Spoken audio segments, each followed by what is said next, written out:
से बनाया गया था और बेहद खूबसूरती से सजाया गया। बादशाह अकबर दरबार के बीच में बैठा था। महेशदास ने अकबर के सामने झुककर अभिवादन किया।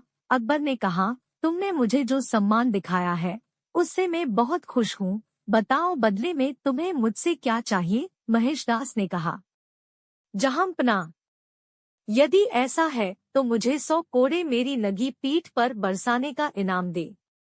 सम्राट बहुत हैरान हो गया। उसने कहा, यह तो बहुत अजीब इनाम है।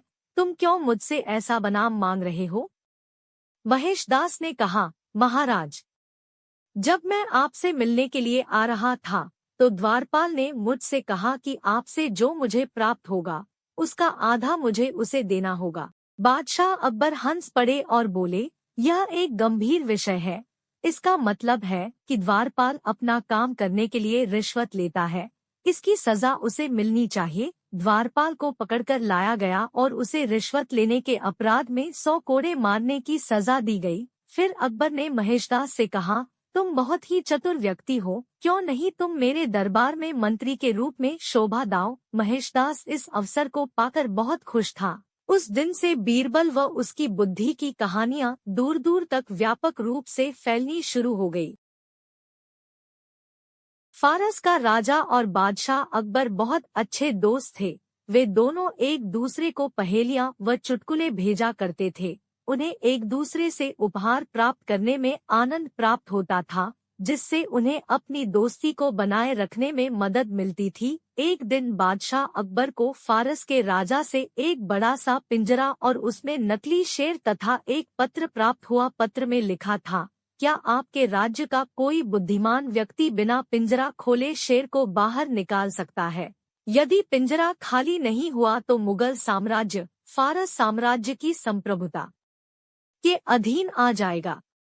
अकबर ने उत्सुकता भरी नजरों से एक के बाद एक सारे दरबारियों की ओर देखा और कहा, मैं जानता हूँ कि आप सभी अपने क्षेत्र में बुद्धिमान और विशेषज्ञ हैं। क्या कोई बिना पिंजरा खोले शेर को बाहर ला सकता है? उसने फिर अपने दरबारियों की ओर उम्मीद भरी नजरों से देखा। प्रत्येक दरबारी अपने अपने आसन पर जमा हुआ बैठा था। सारे के सारे हैरान और परेशान थे, क्योंकि यह उनकी समझ से परे था। वे एक दूसरे को देख रहे थे। वे सब निराश थे। उस दिन बीरबल दरबार में अनुपस्थित था।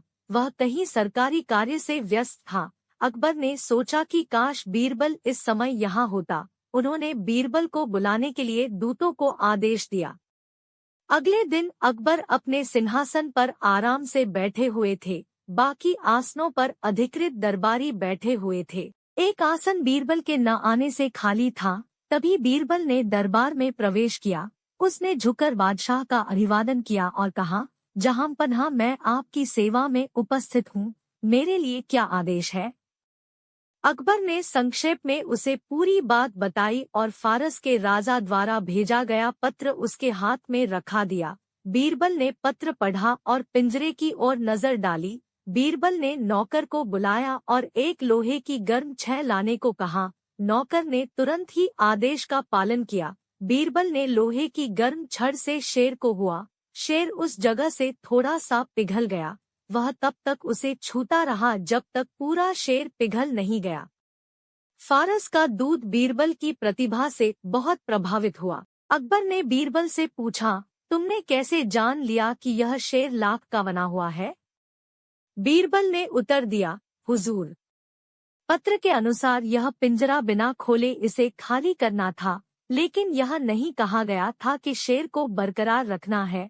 मैंने बस यह सोचने की कोशिश की यह लाख का भी बना हो सकता है।